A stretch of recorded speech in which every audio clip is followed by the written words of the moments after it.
안녕하세요. 아목TV입니다. 오늘은 이미 많은 분들이 들어보셨거나 알고 계신 간헐적 단식에 대해서 좀 더 깊이 있게 알아보는 시간을 가져보려고 하는데요. 먼저 이에 대해 간단히 설명드리자면, 간헐적 단식은 일정 시간 동안 음식을 섭취하지 않고 공복 상태를 유지하는 식습관입니다.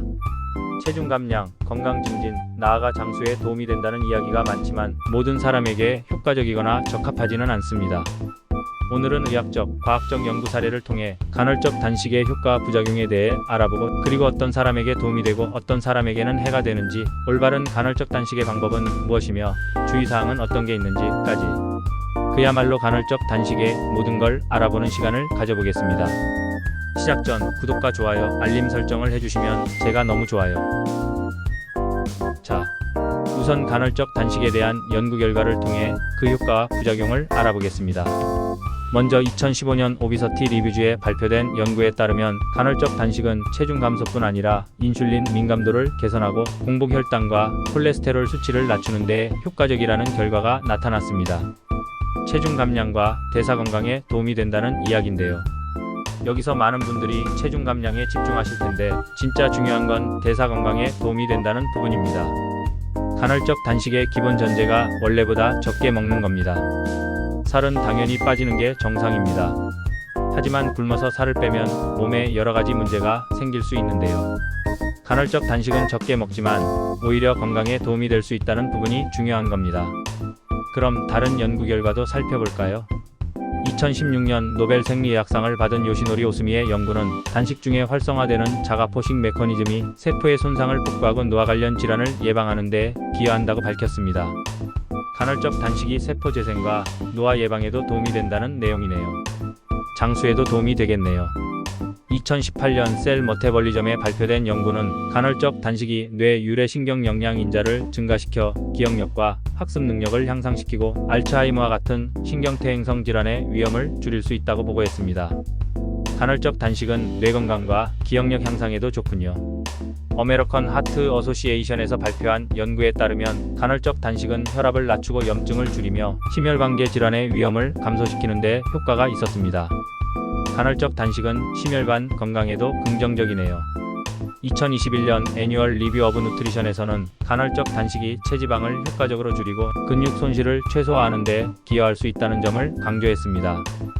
이는 기존의 지속적인 칼로리 제한보다도 긍정적인 결과를 보였습니다. 단순하게 살이 빠지는 걸 넘어서 근손실도 줄여준다는 좋은 결과네요. 셀 머태벌리점의 2014년 연구에 따르면, 간헐적 단식은 12주 동안 지속할 경우 인슐린 민감도를 크게 개선하고 공복 혈당 수치를 낮추는 데 도움이 되었습니다. 이는 제2형 당뇨병 예방과 관리에 유용할 수 있습니다. 혈당 관련에도 도움이 되는군요. 2020년 네이처 리뷰주 게스트로엔터러지 앤드 헤퍼털러지에서는 간헐적 단식이 장내 유익균의 다양성을 증가시키고 염증을 억제하여 장 건강을 향상시킨다고 보고했습니다. 장 건강에도 도움이 되는군요. 2017년 프런티즈인 에이징 뉴로사이언스 연구는 간헐적 단식이 알츠하이머 초기 단계의 진행을 늦추는 데 도움이 될 수 있다고 제시했습니다.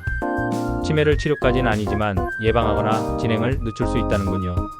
2020년 트랜슬레이셔널 리서치에 발표된 연구에서는 간헐적 단식이 여성의 생식 호르몬에 영향을 미칠 수 있다고 밝혔습니다.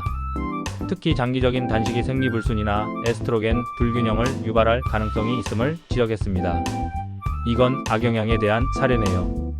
여성 호르몬의 불균형을 초래할 수 있군요. 2018년 누트리언츠 저널에 실린 연구에서는 간헐적 단식이 일부 사람들에게서 코르티솔 수치를 증가시킬 수 있다고 보고했습니다. 이는 지속적인 공복 상태가 신체에 스트레스를 주어 피로감과 불안을 악화시킬 수 있음을 시사합니다. 이것도 단식에 대한 부작용이네요. 스트레스를 받게 한답니다. 2019년 다이어비티즈 리서치 언드 클리너컬 프랙터스에 당뇨병 환자를 대상으로 한 연구에 따르면, 간헐적 단식이 저혈당 증상을 유발할 위험이 있으며 특히 약물을 복용하는 환자에게는 치명적일 수 있다고 언급했습니다. 저혈당 쇼크의 위험성에 대한 경고가 되는 사례네요. 2017년 이팅 비헤이비어즈 저널에서는 간헐적 단식이 특정 사람들, 특히 섭식 장애 이력이 있는 사람들에게서 과도한 공복감으로 인해 폭식을 유발하거나 식사에 대한 집착을 강화할 가능성을 지적했습니다. 앞선 스트레스를 증가시킨다는 연구의 연장선이라고 할 수 있겠네요. 일부 사람들에게 식사 강박을 유발시킨다는 연구였습니다. 2020년 사이언티픽 리포츠의 어린이를 대상으로 한 동물 실험에서는 간헐적 단식이 성장기 동안 필요한 영양소 섭취를 방해하여 성장 발달에 부정적인 영향을 미칠 수 있다는 결과가 나왔습니다. 이는 성장기 청소년에게 부적합할 가능성을 암시합니다. 성장기 아이들에게는 간헐적 단식이 좋지 않다고 생각되네요. 2020년 저널 오브 하이퍼텐션에 발표된 연구에서는 간헐적 단식이 일부 사람들에게서 혈압 변동성을 증가시키며 특히 기존의 고혈압을 앓고 있는 환자들에게는 부작용이 발생할 가능성이 높다고 경고했습니다. 이건 고혈압 환자에게 좋지 않을 수 있다는 연구 결과네요.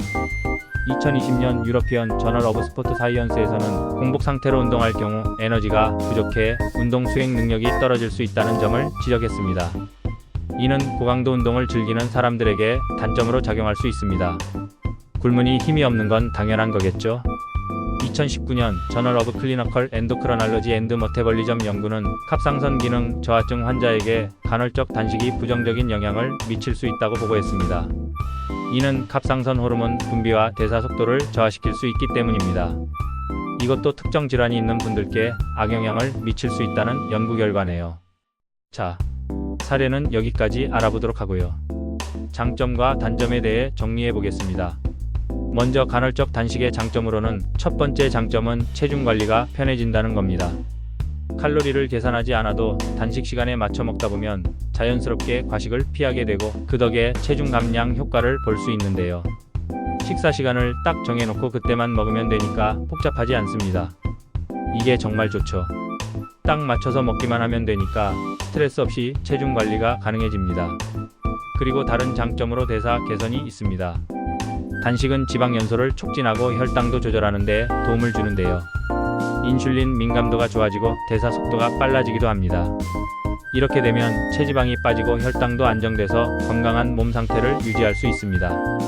그리고 가장 중요한 건강 증진 효과가 있습니다. 간헐적 단식은 염증을 줄이고 세포 재생도 돕는 등 여러 건강상의 이점이 있는데요. 만성질환 예방에도 좋은 효과를 볼 수 있습니다. 장기적으로 봤을 때 몸이 스스로 회복하고 더 건강해지는 느낌을 받을 수 있습니다. 이에 반해 단점으로는 첫째로 식사에 대한 강박이 생길 수 있습니다. 식사 시간이 정해져 있다 보니 그때만 먹어야 한다는 압박이 스트레스가 될 수 있는데요. 지금 먹어야 해 라는 생각이 계속 머릿속을 떠나지 않아서 오히려 부담이 될 수 있습니다. 그리고 과식할 위험이 있다는 단점도 있습니다. 단식 후에 너무 배고파서 폭식을 하면 오히려 체중 관리에 역효과를 낳을 수 있는데요. 공복을 채우기 위해 과식하게 되면 그만큼 체중 감량에 방해가 됩니다. 정해진 시간에만 먹는다고 그 시간 동안 너무 많이 먹으려고 하면 단식의 효과가 줄어들 수 있습니다. 또 다른 단점은 스트레스가 쌓일 수 있다는 점입니다. 간헐적 단식을 실천하는 동안 공복 시간 동안 스트레스가 쌓이기 쉬운데요. 스트레스가 계속 쌓이면 단식이 오히려 몸에 부담을 주거나 몸이 더 약해지는 결과를 낳을 수 있습니다. 그리고 특정 질환이 있는 사람에게는 위험할 수도 있다는 점도 고려해야 합니다. 이 부분이 가장 중요하다고 생각되는데 당뇨병이나 저혈당, 신장 질환이 있는 사람은 간헐적 단식이 건강에 심각한 영향을 미칠 수 있습니다. 특히 혈당을 조절하는 데 문제가 있는 사람은 공복 상태가 위험할 수 있고 신체에 부담을 줄 수 있습니다. 이런 분들은 간헐적 단식을 시작하기 전에 반드시 전문가와 필히 상담을 하셔야 하고요. 개인적인 건강 상태를 체크하는 게 중요합니다. 그럼 이제 간헐적 단식을 어떤 사람이 하면 좋고 어떤 사람에게 해가 되는지를 알아봅시다. 그럼 주의가 필요한 사람에 대해 먼저 알아보겠습니다. 아무래도 이게 더 중요하니까요. 첫째로 당뇨병이 있으신 분들은 주의가 필요합니다. 당뇨병이 있으신 분들은 공복 시간이 길어지면 혈당이 급격히 낮아질 위험이 있는데요. 이런 상태에서 너무 오랫동안 단식하게 되면 저혈당이 올 수 있기 때문에 매우 위험할 수 있습니다. 그래서 당뇨병을 가진 분들은 단식을 시작하기 전에 의사와 꼭 상담하셔야 합니다. 다음으로 임신 중이거나 수유 중인 분들도 주의하셔야 합니다. 임신 중이나 수유 중일 때는 영양소가 충분히 필요합니다. 이때는 간헐적 단식이 오히려 몸에 부담을 줄 수 있는데요. 태아나 아기에게 필요한 영양을 제대로 공급하기 위해서는 정해진 시간에 꾸준히 식사하는 것이 중요합니다. 그러니까 이 시기에는 간헐적 단식을 피하는 게 좋습니다. 그리고 약을 복용 중인 분들은 신경을 써야 합니다. 간헐적 단식이 약물에 효과를 미칠 수 있는데요. 예를 들어 고혈압약이나 당뇨약, 갑상선 약 등을 복용하는 분들은 공복 상태에서 약이 제대로 흡수되지 않거나 효과가 달라질 수 있습니다. 이런 분들도 단식을 시작하기 전에 꼭 전문가와 상담하셔야 합니다. 또한 식이장애를 경험한 분들께는 좋지 않을 수 있습니다. 식이장애를 겪으신 분들은 단식이 기존의 문제를 악화시킬 수 있는데요. 간헐적 단식이 과식이나 폭식으로 이어질 수 있기 때문에 정신적으로도 힘들 수 있습니다. 그래서 이런 분들은 단식을 하시는 것보다 건강한 식습관을 유지하는 것이 더 중요합니다. 마지막으로 청소년이나 어린이에게는 적합하지 않습니다. 청소년이나 어린이는 성장기에 있어서 다양한 영양소를 골고루 섭취해야 하는데요. 이 시기에는 간헐적 단식보다는 균형 잡힌 규칙적인 식사가 더 중요합니다. 성장에 필요한 영양소가 충분히 공급되지 않으면 성장과 발육에 문제가 생길 수 있기 때문에 이 나이대에는 간헐적 단식은 피하는 게 좋습니다.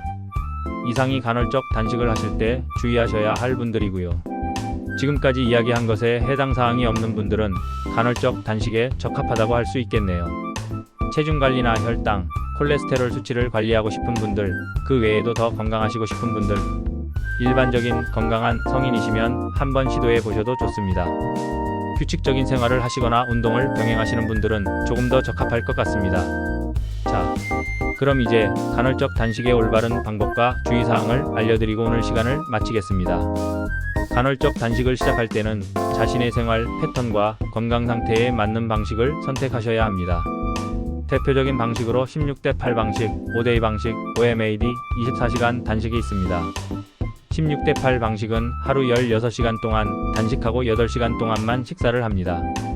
가장 일반적이며 아침을 건너뛰고 점심과 저녁을 섭취하는 패턴이 흔합니다.